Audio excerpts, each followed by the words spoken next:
Hello friends, स्वागत है आप सभी का एक बार फिर आपके यूट्यूब चैनल में डीडीएस क्लासेज में। तो आज हम शैक्षिक तकनीकी एवं कंप्यूटर्स अनुदेशन का एक और इम्पॉर्टेंट क्वेश्चन देखेंगे। जैसा कि आपको पता है, इसकी और भी वीडियोज मैं लेके आ रही हूँ धीरे धीरे। तो वीडियो को पूरा देखिएगा, पसंद आएगी वीडियो तो वीडियो को लाइक शेयर और चैनल को सब्सक्राइब कर दीजिएगा अगर अभी तक नहीं किया है। बाकी अगर आपको इसका PDF चाहिए तो लिंक डिस्क्रिप्शन बॉक्स में है, चाहे तो आप डाउनलोड भी कर सकते हैं। तो चलिए शुरू करते हैं अपनी ये वीडियो।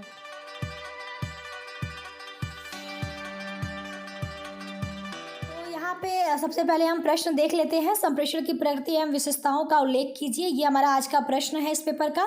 तो संप्रेषण के रिगार्डिंग और भी जो क्वेश्चन है, जैसे संप्रेषण क्या है, उसके प्रकार क्या हैं वगैरह, उद्देश्य क्या है, वो आपको मिल जाएगी प्लेलिस्ट में वीडियो, आप देख लीजिए वहाँ पे। आज हम बात करेंगे केवल प्रकृति और विशेषताओं की। तो हेडिंग डालेंगे उत्तर में, संप्रेषण की प्रकृति एवं विशेषताएँ। तो संप्रेषण की प्रकृति एवं विशेषताओं को निम्न बिंदुओं के माध्यम से समझा जा सकता है। तो हम यहाँ पे एक एक करके चलिए आपको दिखाते हैं। पहला है, संप्रेषण द्विमार्गी प्रक्रिया है, अर्थात इसमें दो पक्ष होते हैं, एक संदेश देने वाला एवं दूसरा संदेश ग्रहण करने वाला।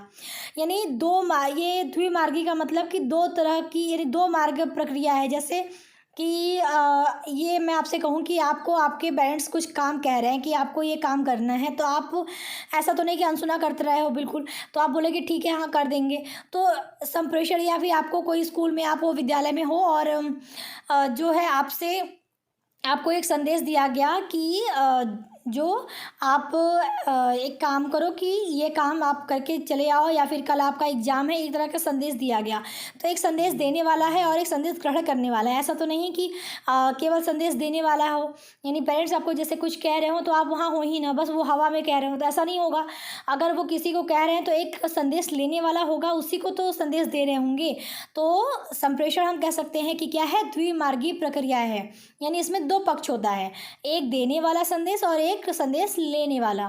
ठीक है, तो ये इसकी प्रकृति या विशेषता हम कह सकते हैं कि ये द्विमार्गी प्रक्रिया है। दूसरा है, संप्रेषण में विचारों एवं भावनाओं का आदान प्रदान होता है। यानी संप्रेषण जो है उसमें हम क्या करते हैं, संप्रेषण के द्वारा हम करते क्या हैं। अगर हमारे मन में कोई भावना या हमारे मन में कोई विचार है तो उसको हम आदान प्रदान ही तो करते हैं, किसी को बताते हैं अपनी भावना, या किसी को अपने विचार, अगर हमारे माइंड में कुछ चल रहा है तो हम किसी को अपने विचार बताते हैं। हम हवा में अपनी भावना या हवा में अपने विचार तो बताएंगे नहीं, हम किसी को बताएंगे, किसी सेकेंड पर्सन को। तो इसमें संप्रेषण में क्या होता है कि विचारों और भावनाओं का आदान प्रदान होता है।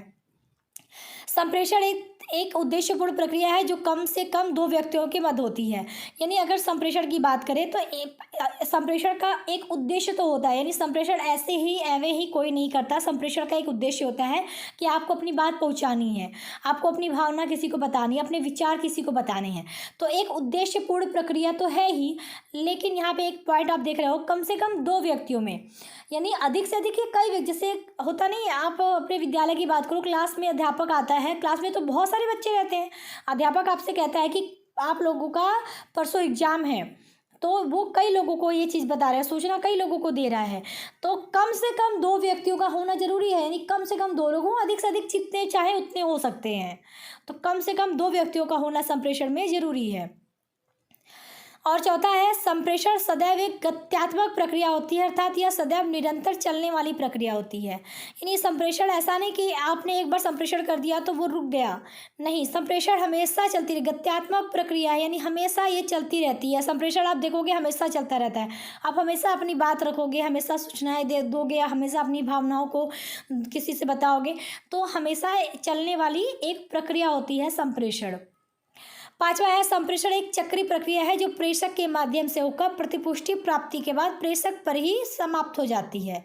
यानी हम इसको इस तरह समझते हैं कि आपने क्लास में, अध्यापक ने आपको कुछ कहा, तो वो जो चक्र है, ऐसा तो नहीं कि उन्होंने यहाँ पर क्लास में कहा और वो बाकी जगह दुनिया में फैल गया, ऐसा नहीं होता ना।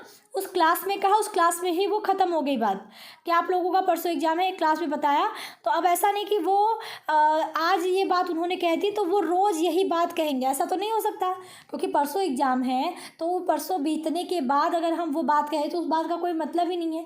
यानी आज हमने वो बात कही, वो एक चक्र के माध्यम से, यानी एक चक्रीय प्रक्रिया का मतलब कि यहाँ से शुरू हुई और यहीं पर ये बात ख़त्म हो गई। यह ऐसा नहीं कि अब हर जगह फैले जा रही है।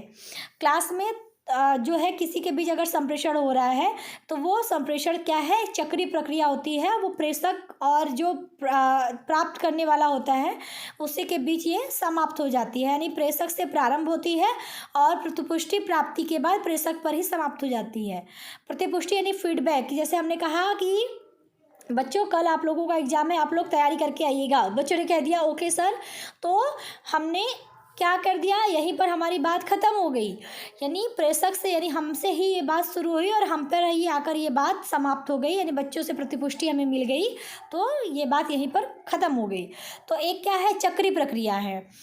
छठा पॉइंट है संप्रेषण एक पारस्परिक संबंध स्थापित करने की प्रक्रिया है। तो जब हम किसी से अपनी बात कहते हैं या किसी को अपने भावनाएं बताते हैं, अपने विचार प्रकट करते हैं किसी के समक्ष, किसी के सामने, तो उस वहाँ पर हम एक संबंध, एक पारस्परिक संबंध भी तो स्थापित कर रहे हैं। और हम ऐसा भी नहीं कि हम किसी से कुछ भी कह देंगे, हम जिससे वो बात कर रहे हैं उससे और हमसे हमारे बीच क्या है, एक संबंध स्थापित हो रहा है। तो संप्रेषण एक पारस्परिक संबंध स्थापित करने की प्रक्रिया है।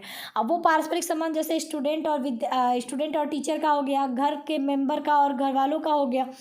यानी हम अगर आपके पेरेंट्स आपसे कुछ कर रहे हैं तो वहाँ पर एक पारस्परिक संबंध आपको देखने को मिल रहा है।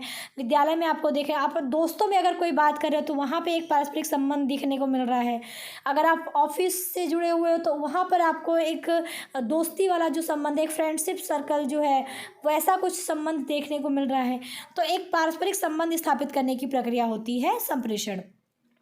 अगला पॉइंट हमारा सातवां है, प्रभावशाली संप्रेषण उत्तम शिक्षण के लिए बुनियादी तत्व है, क्योंकि बिना संप्रेषण के शिक्षण कार्य असंभव है। यानी क्लास में अगर हम शिक्षण की बात करें तो क्लास में शिक्षण कार्य की बात करो तो आप ये भी जानते हो कि जो शिक्षण होती है उसमें अध्यापक और विद्यार्थी दो लोगों का होना बहुत ज़रूरी होती है शिक्षण प्रक्रिया के दौरान। तो वहाँ पर अगर हम कहें कि अध्यापक अगर बिना बोले, बिना कुछ संप्रेषण, देखिए दो मौखिक भी हो सकता है, ठीक है, और लिखित भी हो सकता है, एक्सप्रेशन के माध्यम से भी हो सकता है।